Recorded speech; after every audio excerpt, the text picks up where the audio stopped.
Good morning, good afternoon, good evening, wherever you are, whatever you're doing, and welcome to another episode of the Daily Red for Anfield Index.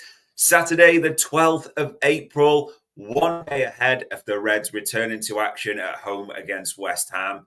The sun is shining, ladies and gents. The sun is shining that nice Edinburgh where I am. I've already plotted the barbecue. There's going to be burgers, sausages, kebabs, spare ribs, and then chicken drumsticks and wings. It's going to be an absolute feast later on. Fingers crossed, it is nice and sunny wherever you are in the world. I'm your normal host, Dave Davis, here to run you through all the latest Liverpool stories on Saturday, the 12th of April. And there's only really one place to start still, isn't there, ladies and gents?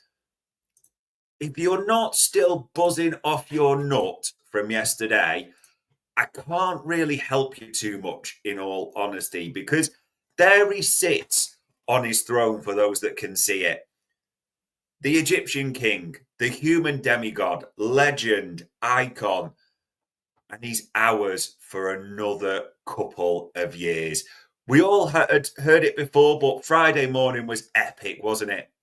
When the shots came out, the videos, which I'm sure you've all watched 1,000 times by now, read, listened to the interviews. It's been absolutely brilliant, isn't it, to know we've got Mo tied down for a couple of years. And expecting the skipper to do the same for a couple of years very shortly. So we're all awaiting that. We know it's a when, not an if. That one is done essentially as well. And details are starting to come out, and people are fixating on the details, which I get. People into that, it's 20, 25 million a year, according to reports. People even picking up on the line that Paul Joyce had in his article, didn't they, around that Virgil van Dijk set to sign and will become the best paid centre-back in world football.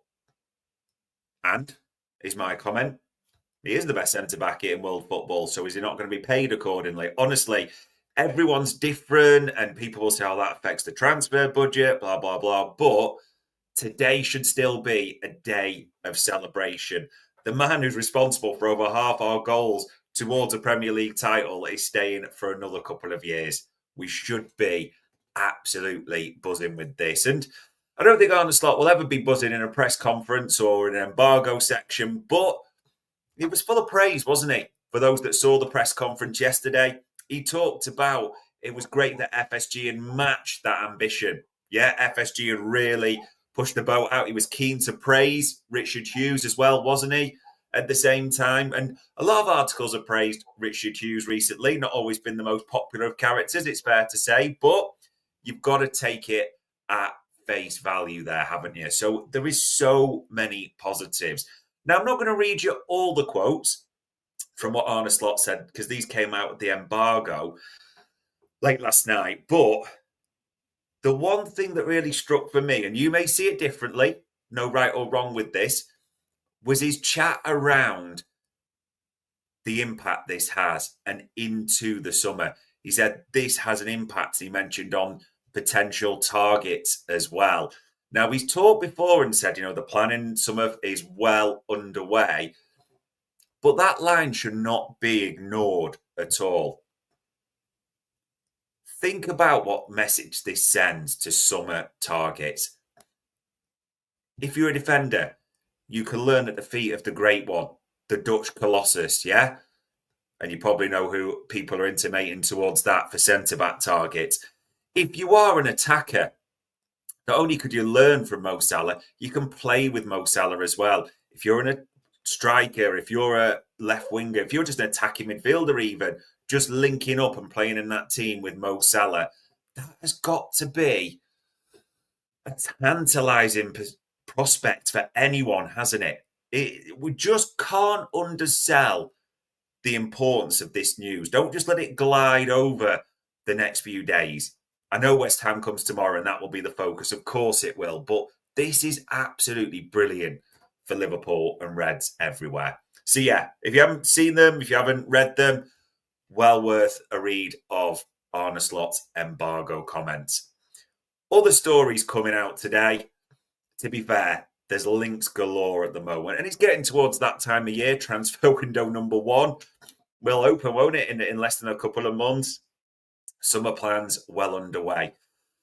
So there's a few names that keep cropping up, isn't there, people? And Teo saying there, yeah, still smiling. Why wouldn't you be, Teo? We're top of the league. We're 11 points clear. We're going to win it. Mo Salah staying, Virgil van Dijk staying. The links are becoming clearer as well. This player on the screen, no doubt that Liverpool are interested in this player. And Hugo Ekitike, as I say that name, it does feel like it's one that divides the fan base a little bit somewhat. As in, did you watch him the other night against Spurs? That was a great game to watch, wasn't it? And get a feel for him. In the pro column, brilliant finish. Don't take that away from it. It's a brilliant controlled finish into the bottom corner. That is a big tick. Pace, you saw that at times. Absolutely. Hold up play. Marmite, this one. I watched that game and I watched a few other Frankfurt games when we've known about Ekitike. I'm not pretending I watch him every week, but it's a pendulum almost. A Marmite is hold-up play. Sometimes a bit like Darwin. Sometimes I'm well impressed. Sometimes I'm like, come on, you got to do better than that. So a question mark maybe is the right way of putting it. It really is mixing people, this one, isn't it? Because when you look at his profile, certain things on the surface you can have your perspective on. I mean, he's got 20 goals now in all competitions and 8 assists, 28 goal contributions. Again, you'd put a tick in that column. In the cross column, people will say, and I understand it, Bundesliga, and we've said on many stat shows, there's a 0.84, so you'd have to reduce the metrics by 16%. So that will play a part, especially when you're doing things like looking at FB ref. But at the same time, there is a lot of green there. There's no way of denying that whatsoever. I mean, even just his shots, the fact he's getting off just shy of 4 per 90, 95th percentile, that really does stand out. There's no two ways about it. As well as his shot creating actions, 3.61 puts him in the 95th percentile. You know, successful take-ons, 96th percentile. Progressive passes received, 90th percentile. Yes, all the things we argued before, but I'm just really wondering with this guy if he is what I call the compromise. That's not to diminish Hugo Ekitike whatsoever, but it's clear they like Isak. Are they going to get Isak? I think we really all get the feeling for that. We tried to manifest that one. Alvarez possibly has been mentioned. You'd hope for him. Again, are we going to get Alvarez? Bizarrely, I'd rule that one out less, but there's just real question marks around it, isn't it? But Ekitike, when everything's stacked up, does feel like the name that won't go away. An exciting attacker. Price point will be interesting. 60 million quid. Whatever I say, you will have your own definition as to whether that is good value or a fair price in the market. Every transfer has an element of a gamble, but it is fair to say he is the name that just won't go away at the moment. So you've got to keep your eye on this one. Ibu, yeah. David Ornstein's talked about him this week. Romano's talked about him, and you will have your reaction when I mention that name, Fabrizio Romano as well. And it seems to be in conjunction with this player, Dean Huijsen. It's quite clear Liverpool want Dean Huijsen. All the big Premier League clubs want him. Real Madrid are the name in the mix. And he's got that release clause. You feel that one's going to be decided before the summer starts fully and that transfer window.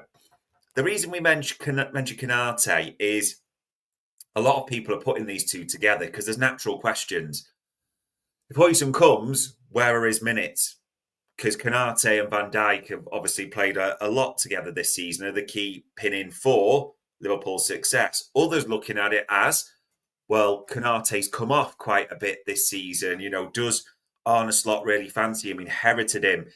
You know, all those elements. Is he good at passing through the lines? And with Trent going, that first phase build-up, that is a question mark that people are looking to be answered a little bit. So there's that element at the same time.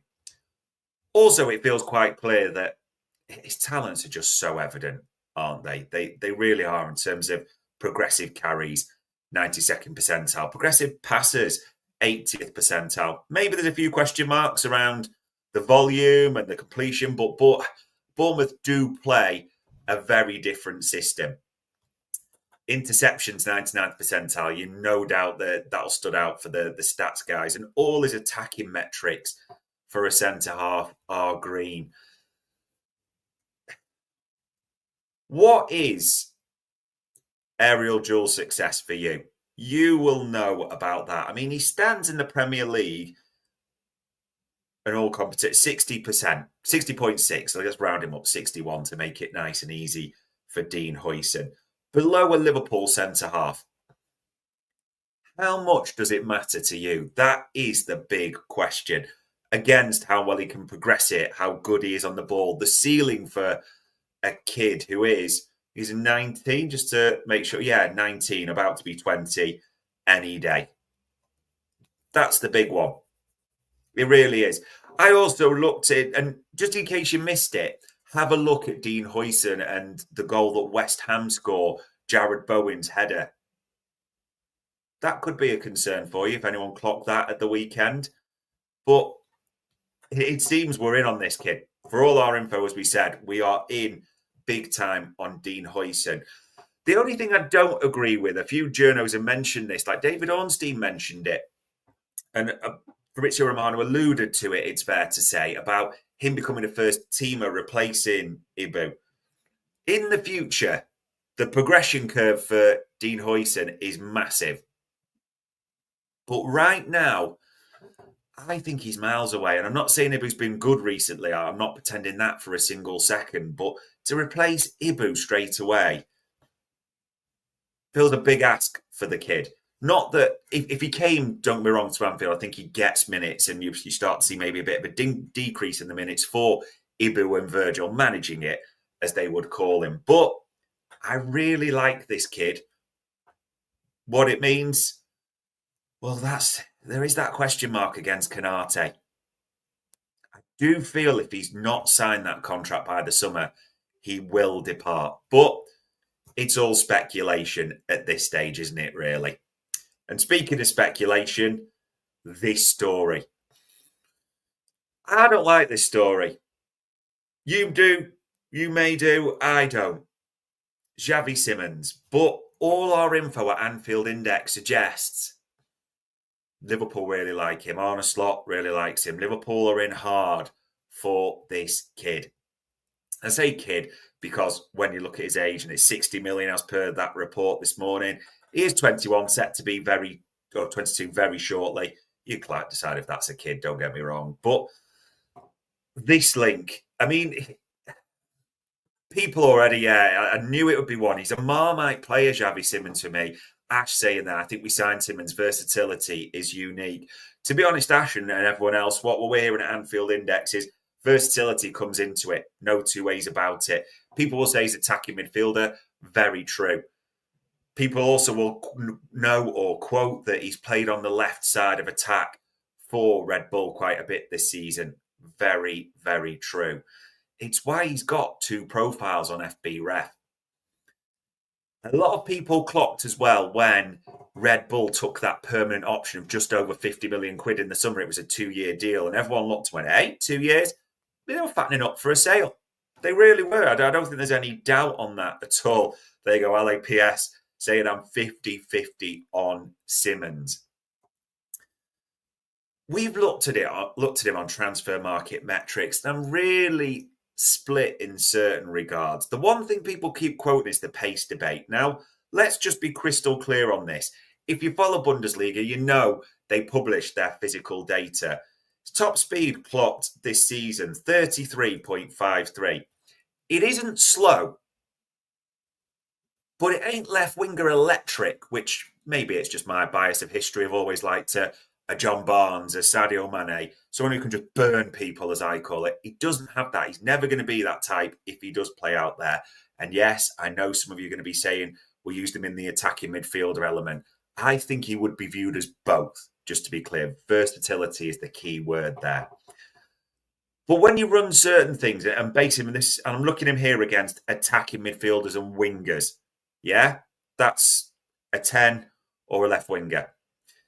Progressive passes, 91st percentile. He is good at that. That is his big strength, isn't it? Putting it through the eye of a needle into certain areas. Passes attempted, 89th percentile. Yeah. Expected assisted goals, 84th percentile. He does create numbers. Yeah. You can't deny that with Javi Simmons at all. And if you look, didn't get anything in the Champions League, but doing quite well in the Bundesliga at the moment. And probably people clocked it last night, didn't they? Scored 2 goals. One a really, really intelligent finish. He is very different from what we've got at the moment. In 10, very different from Dom. At left wing, Diaz is going. I think we all know that. A very different player. When you look at his defensive metrics, they are quite impressive against there for interceptions, clearances, aerials. All sort of around the 75th percentile aerial 70. But essentially, a hard worker. For those who watched Leipzig, you couldn't debate that whatsoever. I get that Ali PS, as he's saying there, he would work better as a 10, not fast enough to be a winger. I do think that. It's just whether you see that as a priority this summer. I mean, for me, just to be crystal clear, all our info is, I'm not saying whether it's right or wrong, but the info we've got, so we're sharing it, is that it could be he looks to come in and play both. So if Diaz departs, this could be a player that alternates with Gakpo. Maybe Szoboszlai could be dropped deeper. That is our info. I don't like it, but we're telling you what we've heard. Luke is saying there, yeah, could it be Dom left wing and Javi in the 10? Very possibly. Very possibly. Again, what's the output on that? That's just a big question mark, isn't it, realistically? You will all have your opinions on Javi Simmons. The only thing I would say is, if he does come in, you have to have pace around him. You do. If he comes in on the left wing, your left back would have to be a proper, I think it's been described as a road runner, isn't it? Quick and up and down that wing. And maybe Kirkes is the answer to that. All we know, and we're sharing it with you, is our info at Anfield Index. Liverpool really, really like Javi Simmons. And I know some people are going to start with the comments. You know that judge on that guy on social media I'm talking about, monitoring, pondering, consider all that type of stuff. You will start saying, I get it. I'm just sharing the info we've got. That's why it's on the site today. So those are your big headlines, realistically. Well worth the read of many there, but those are the players linked. Maybe most importantly, this weekend, and don't let the happiness reduce at all. It's on the screen there. As on the slot confirmed on Friday, Alisson is back for this one. Connor Bradley is available to start. You saw against Fulham the impact of not having those two available. Don't undersell how big that is for this weekend. Alisson back, Bradley back. I'm not going to go too much into the team or anything like that. That's more for another day, I suppose, and tomorrow the build-up, isn't it? But tell you what, I'm going to back us to absolutely do over West Ham tomorrow. Really am. They're flip-flops. They're safe. They're on the beach. They've nothing to play for. They're on a bit of a stinky record. Their away form was poor. Their record at Anfield is horrendous. Plenty to look forward to tomorrow for me. Other games, just to keep you penned, it's City, Palace in about an hour. That's the early one, isn't it? Probably the one we care about a little bit. Arsenal, Brentford. But, I mean, just 4 people care about that too much. Look at that league table, people. We're 11 clear, 7 to play. Win tomorrow. Arsenal have got their eye on the Madrid second leg, haven't they? So much to like from this. Honestly, I do think it's going to be good tomorrow. And it'll be good. It's been buoyed by this man that sits on the throne. Bit like you this weekend. I'm still wondering, Van Dijk, you feel they're sitting on that announcement or they're planning it, aren't they? Like they're going to release it before the game for an extra boost. Are they going to let this Mo run its course and then do it next week? Could it be a little bit longer? People had the exclusives, didn't they, quote unquote, that we were going to get both yesterday. But alas, that was not to be true. Do you know what? We know it's done. Who cares? They are both massive things. They should both be celebrated. Content-wise, absolutely coming out the wazoo for you. If you look at look at this, people, just for the last day, we had bits of the transfer show, transfer market metrics, Boubacar Kamara, running Kirkese, funnily enough. Now, if we are thinking Simmons, might be linked. Transfer succession plan, I know Dave talked about a number of players there. Mulby on the spot, talking about various things and the importance of the two big contracts. Louis Steele, we had on Media Matters, dropping quite a few different bombs for those that haven't seen it. This one, my guilty pleasure. Alan Allen, Minefield, dealing with fan pressure, managing the pressure. Well worth a watch there or a download, however you prefer to do it. Dave talking about the record Salah can beat as well. And Jan previewing this one. Honestly, ladies and gents, what a time to be a Red. There is a million things to keep on top of. As Ali PS there struggling to keep up with the content. We have got you covered. It is sunny outside. Whether you're prepping for the barbecue, whether you're mowing the lawn, doing your job, whatever you're doing, you're out and about when you download, you're listening to this. This is the time, okay? And shout out there, Ash. Great content, new to finding your channel. We have got you covered for everything, even into tomorrow. You know how it'll work, regulars. We'll have the build up with young Jack. We'll have the game, obviously, Jack will cover that.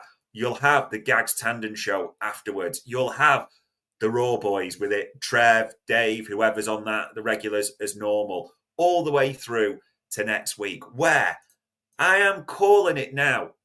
Prepare to look very stupid. I'm just calling it. West Ham get it tight tomorrow.